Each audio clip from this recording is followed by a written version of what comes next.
Halo semuanya, yuk kita bedah materi yang satu ini. Hari ini, kita bakal ngebongkar sebuah topik yang sebetulnya jadi semacam tulang punggung buat ribuan perusahaan sukses di seluruh dunia, yaitu ISO 901. Nah, spesifiknya nih, kita bakal ngelihat gimana sih standar ini diimplementasikan, khususnya di industri manufaktur. Materi yang kita bedah kali ini tuh dirangkum dari wawasan luar biasa Bapak Ismail Kurnia dari Akademi Teknik Industri. Jadi, kalau kalian pernah mikir, gimana perusahaan-perusahaan gede bisa ngejaga kualitas produk mereka terus-terusan tanpa ampun, nah, kalian ada di tempat yang pas banget.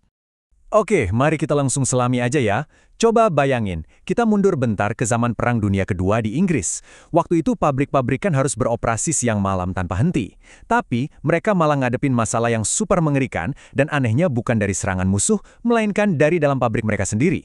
Krisis kontrol kualitas yang benar-benar kacau bikin amunisi yang mereka produksi malah meledak di tempat, bahkan sebelum sempat dikirim ke medan perang. Coba bayangin, kurangnya standar mutu tuh literally bisa jadi masalah hidup dan mati. Nah, dari kekacauan dan tragedi ledakan amunisi yang ngeri itu, mau nggak mau pemerintah sama industri harus ambil tindakan cepat. Dari sanalah lahir yang namanya BS 5750.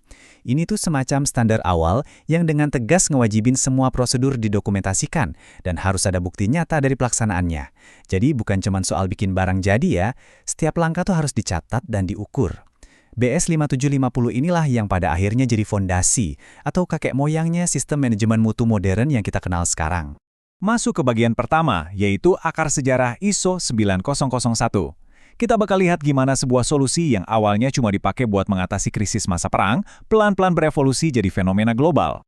Yuk, kita lihat gimana standar ini berkembang dari masa ke masa. Di tahun 1987, edisi pertama akhirnya lahir dengan mengadopsi prinsip-prinsip dari Inggris tadi, dan membaginya jadi 20 elemen spesifik. Terus, ada lompatan gede banget di tahun 2000 lewat edisi ketiga, di mana berbagai standar digabung jadi satu sistem yang benar-benar difokusin pada proses. Tapi, nah ini dia, coba perhatiin yang tahun 2015. Ini benar-benar revolusioner sih menurut saya. Standar ini ngegeser konsep lawas preventive action atau tindakan pencegahan yang kaku jadi risk-based thinking, alias pemikiran yang berbasis resiko. Artinya apa? Industri modern nggak cuma sekedar mencegah kesalahan saat mau terjadi, tapi mereka udah proaktif menghitung dan memitigasi resiko bahkan sebelum mesin produksi mulai nyala. Keren kan? Lanjut ke bagian kedua, kita mau bahas lebih dalam tentang apa itu ISO dan apa sih sebenarnya mutu itu. Siap-siap ya, karena saya mau matahin satu mitos yang paling sering banget kita dengar soal standar ini. Pasti banyak dari kalian yang mikir kalau ISO itu singkatan dari International Organization for Standardization kan? Ayo ngaku. Padahal bukan loh. Fakta uniknya, kata ISO itu diambil dari bahasa Yunani isos, yang artinya sama. Jadi filosofi tentang kesamaan atau standar yang seragam inilah yang jadi roh utamanya. Organisasi ini sendiri didirikan tahun 1947 di Jenewa, Swiss. Dan tahu nggak, sekarang mereka udah punya anggota dari sekitar 130 negara dan udah nelorin lebih dari 13.000 standar internasional. Gila nggak tuh? Terus, kalau kita ngomongin mutu atau kualitas, itu sebenarnya apa sih maknanya? Kita coba intip pandangan dari seorang ahli mutu legendaris, Philip B. Crosby. Dia mendefinisikan mutu dengan sangat tegas. Mutu itu semata-mata soal memenuhi persyaratan. Udah, itu aja. Ini pandangan yang fokus banget sama kepatuhan. Ibaratnya, kalau sebuah barang dibikin benar-benar ngeplek sesuai spesifikasi cetak birunya, ya berarti itu bermutu. Sangat hitam putih lah ya. Tapi tunggu dulu. Pandangan dari W.E. Deming justru ngasih sudut pandang yang kontras banget. Deming bilang kalau mutu adalah memenuhi kebutuhan pelanggan. Nah, yang bikin menarik di sini adalah kualitas sejati di dunia nyata itu baru benar-benar lahir kalau kita gabungin dua konsep ini. Kepatuhan yang super ketat terhadap standar operasional, tapi juga di saat yang sama ngasih kepuasan maksimal ke pelanggan. Bayangin aja, kalian bisa bikin produk yang 100% sempurna secara spek mesin, tapi kalau pelanggan ternyata nggak butuh barang itu, ya tetap aja gagal kan? Nah, sekarang kita masuk ke bagian ketiga, manfaatnya di industri manufaktur. Dari tadi kan kita ngomongin teori-teori di level atas nih. Sekarang yuk kita turunin konsepnya ke realita yang lebih praktis, tepatnya di lantai pabrik modern. Di zaman sekarang tuh, nerapin standar manajemen mutu udah bukan lagi sekedar buat gaya-gayaan atau nilai plus doang. Ini bener-bener syarat mutlak buat bertahan hidup. Dengan standar ini, kualitas produk kalian bakal terus konsisten dan bisa diprediksi dari waktu ke waktu. Hal ini secara otomatis bakal ngefek ke efisiensi operasional, kayak mangkas barang reject dan pastinya hemat biaya. Efek dominonya apa?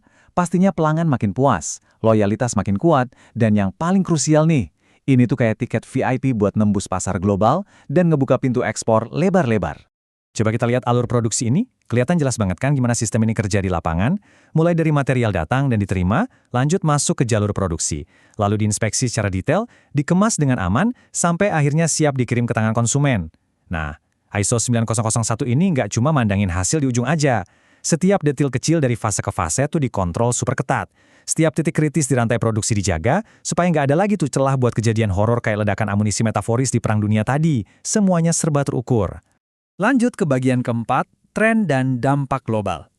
Kita udah puas ngezoom in ke dalam operasional pabrik, sekarang yuk kita zoom out sebentar buat ngelihat dampak makronya yang ternyata masif banget di seluruh dunia. Coba dengerin angka ini baik-baik, 1,26 juta. Yap, berdasarkan data survei di tahun 2022, ada lebih dari 1,26 juta organisasi di seluruh dunia yang udah megang sertifikasi ISO 9001. Angka ini jadi bukti nyata banget kalau standar ini tuh udah sah jadi semacam bahasa universal buat urusan kualitas bisnis dimanapun. Terus gimana dengan di negara kita sendiri? Angkanya juga nggak main-main loh. Ada lebih dari 9.000 perusahaan di Indonesia yang udah tersertifikasi. Dan tebak sektor apa yang paling banyak? Ya, manufaktur. Ini nunjukin kalau kesadaran industri nasional kita tuh udah tinggi banget buat bisa bersaing sejajar di kancah internasional. Dan jangan lupa, dampaknya ini menjangkau lebih dari 130 negara anggota yang ikut mengadopsi standar ini. Ini jadi semacam paspor ya, kalau kalian pengen produk kalian diakui, diterima, dan dihormatin ngelewatin batas-batas negara, ya standar internasional ini adalah aturan main yang wajib banget diikutin. Jadi, kalau kita tarik benang merahnya, ISO 9001 itu ngasih sebuah pendekatan yang benar-benar sistematis dan bisa diukur buat perusahaan manapun.